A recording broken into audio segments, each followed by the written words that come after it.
bedroom tax is just one strand of the austerity programme.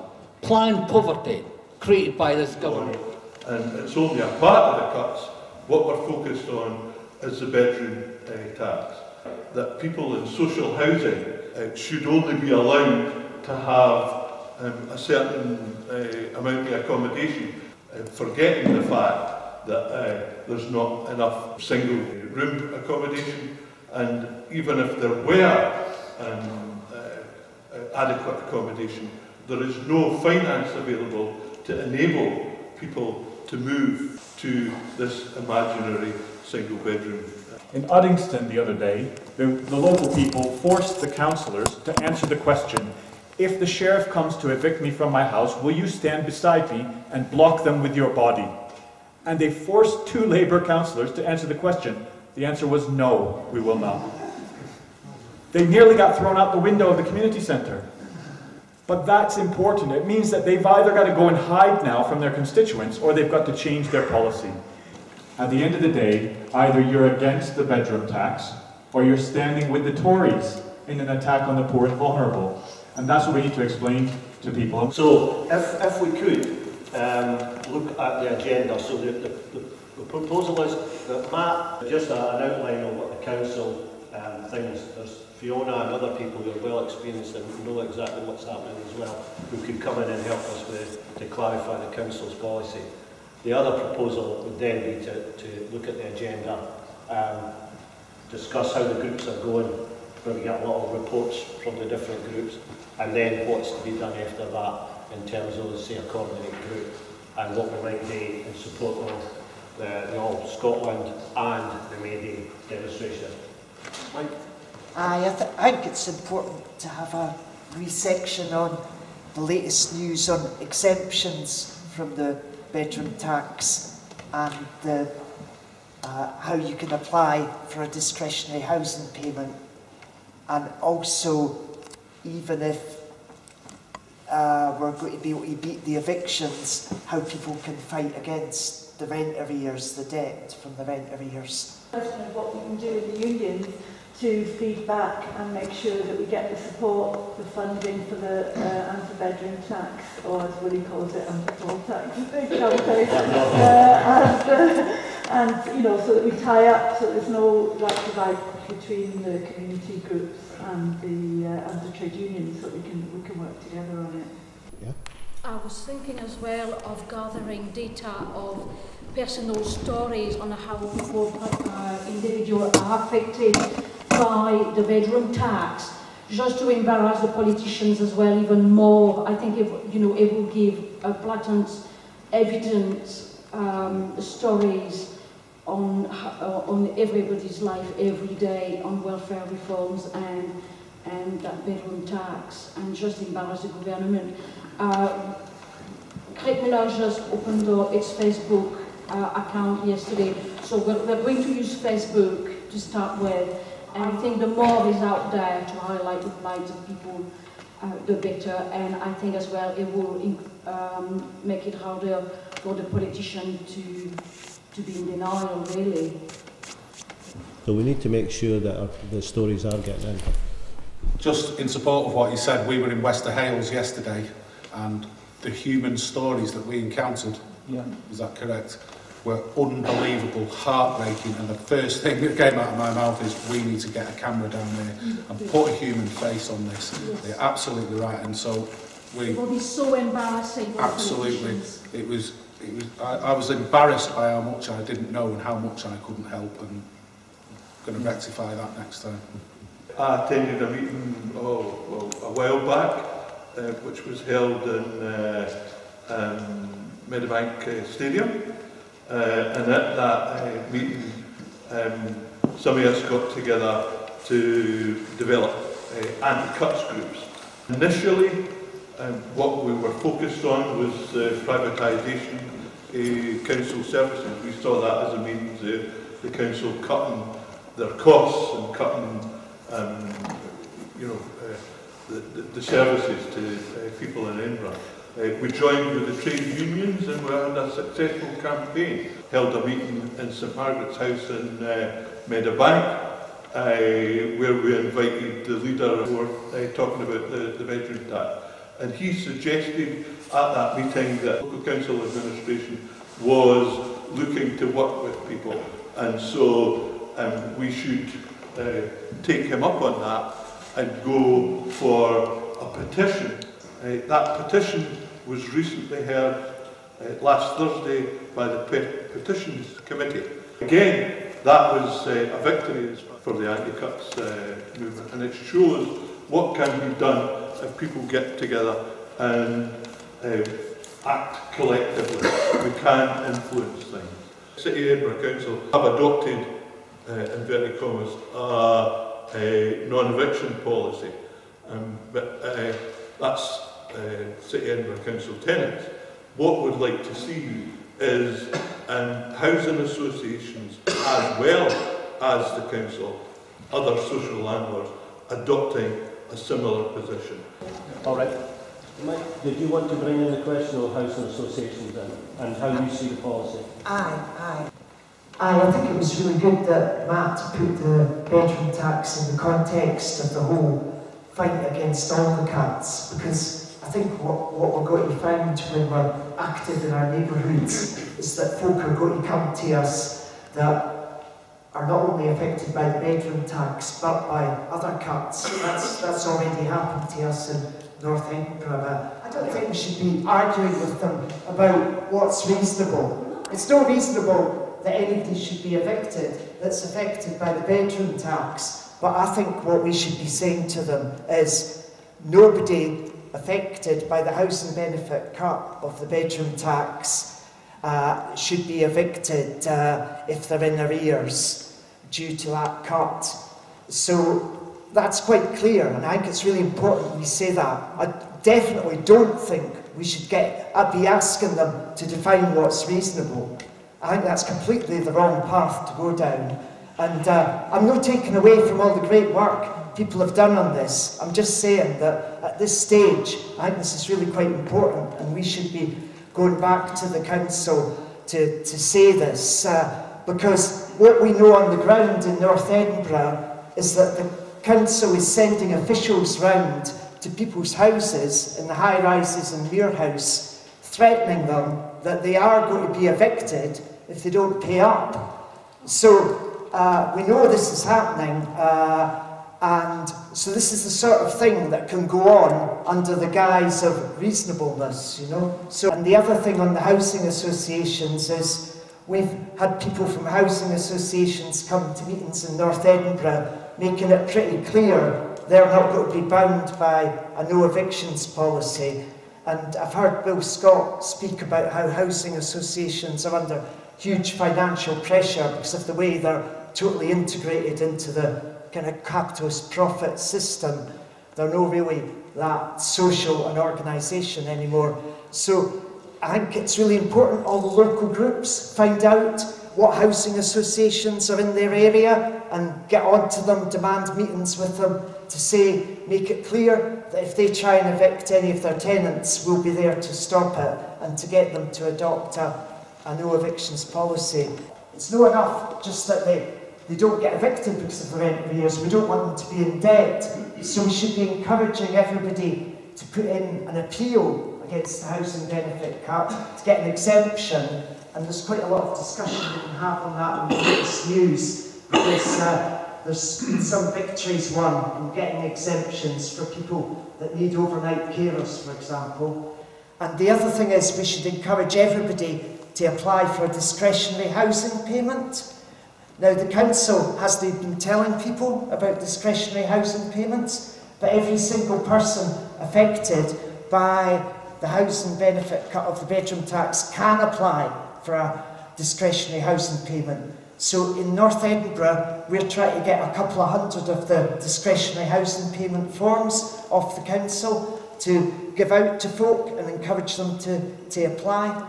And I think it's a really important role of local groups that they can back up individuals in applying for exemptions and discretionary housing payments. Discretionary housing benefit form is on their website. That's right, yeah. That's really a good thing to point out to folk, that it's on the website, and we should circulate the URL Yeah, but of course not everybody has access to the internet and a printer, so it's really important to get the physical forms to people as well. Yeah, thanks. Okay. The whole thing is ideologically, it stinks. So we're going to have, you know, we'll have to make it clear that our aim is to get rid of this tax completely. I was just a bit concerned that we need to win the argument as well as defend the people in the communities. I don't think they're contradictory. I think they're part of the same thing. So actually taking it to the council and getting them to actually clarify what they mean by reasonable, that isn't the end. That is just another step in the process, because once they have clarified what is reasonable, we then challenge that with actual reality. So we can do both. I think, you know, we can defend people and we can oppose the cuts, and we can also get public opinion on our side by working with the council on this matter. That's all I wanted to say. Thinking about what you were saying earlier, really, about sort of getting all these different groups around Edinburgh and the Lothians together, and I just want to say that if we're going to do something like that and sort of federate together, then I think that we should really make sure that we're doing it in a democratic way, because like I would want to see a federation that doesn't have like a central decision-making committee, but rather delegates that are coming together and feeding back the decisions of local groups. And I'd be proud to participate in that, but I'd be real skeptical of like transferring any power. I think people, you know, just when if people see that local anti-cuts groups are involved in something where there's people in the middle who are making decisions, and you know they don't know them, then that makes people feel less empowered. It doesn't. It disempowers people, and I just think it would be great to have a real federation where we've got all these great local groups who are making decisions and then passing them on and coordinating. But I just wanted to speak up for like a directly democratic federation with, you know, delegates that are conveying the decisions that local groups are making, rather than a committee that's making decisions centrally and then passing them back down. I just want to keep it really, really simple. I got a newsletter through from Sarah Boyack, MSP, last week, and her message was urgent action needed on bedroom tax, and the message diluted down to there aren't enough houses to make this work. And I'd just like to reiterate what most people in this room are probably thinking is just no bedroom tax, full stop, no compromise, no negotiations, no bedroom tax.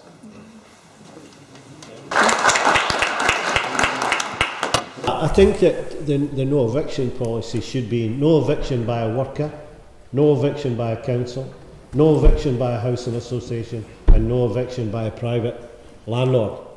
And in a sense, if we carry that message, the first one is that we have to win the unions.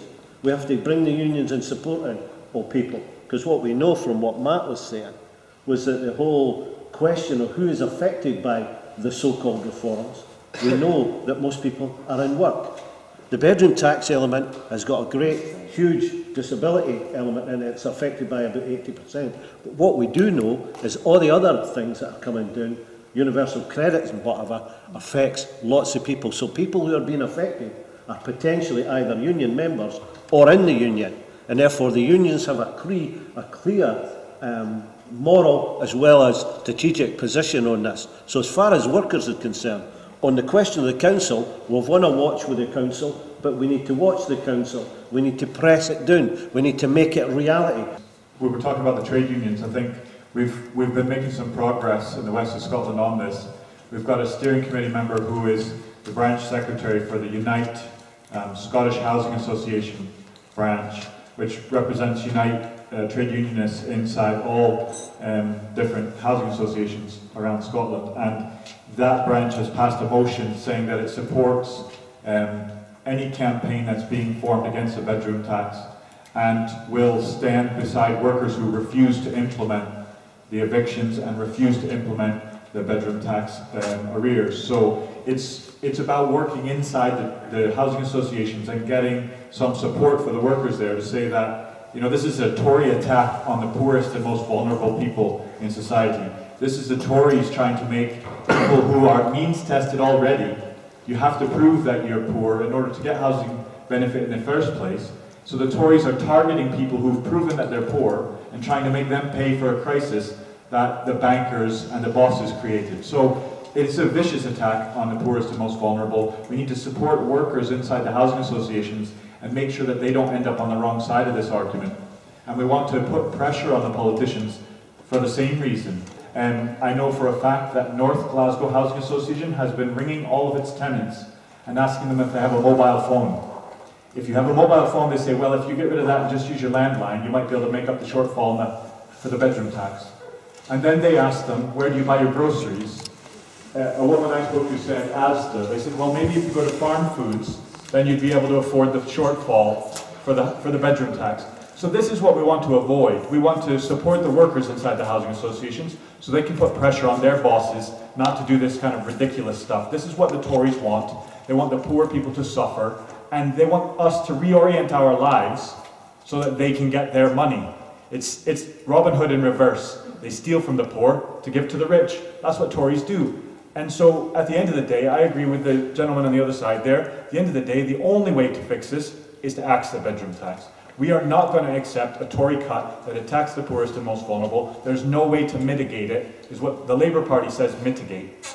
But we've been getting them out to our local meetings and putting pressure on them. As a point of view, we've had some successes, and those successes have been built on the basis of ordinary people standing up and saying, you know, we're not going to have this.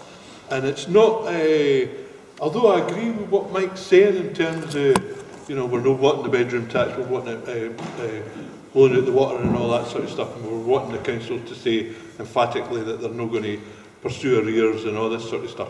But realistically, they're politicians. And so you've got to play the political game. And the political game is, you know, a bit at a time. You know, we have been successful in terms of getting them to adopt some kind of policy. Now, our role is to ensure that that policy is extended to include the things that Mike's been describing, rather than saying, right, blanket policy, we're not playing unless you do this. And that doesn't give them a way out, you know what I mean? What I was looking for is a kind of concrete proposal. If somebody's got a concrete proposal rather than a speech, right? Because we've reached the stage where we really need to make a little bit of decision on this. What I've now got, as soon as I said that, there was about 4 hands went up. I should have shut my mouth. Right. What a concrete policy is no evictions. A concrete policy is, from this group, no evictions on all the councils, because this is a national, not just affecting Edinburgh, this is a national campaign organised by the Conservative Tory government itself. No evictions, all dates for bedroom tax and all dates for council tax to be not to carry out. That's a concrete policy that should come from this actual group itself. I'm just wondering, why aren't we also having a go at the SNP?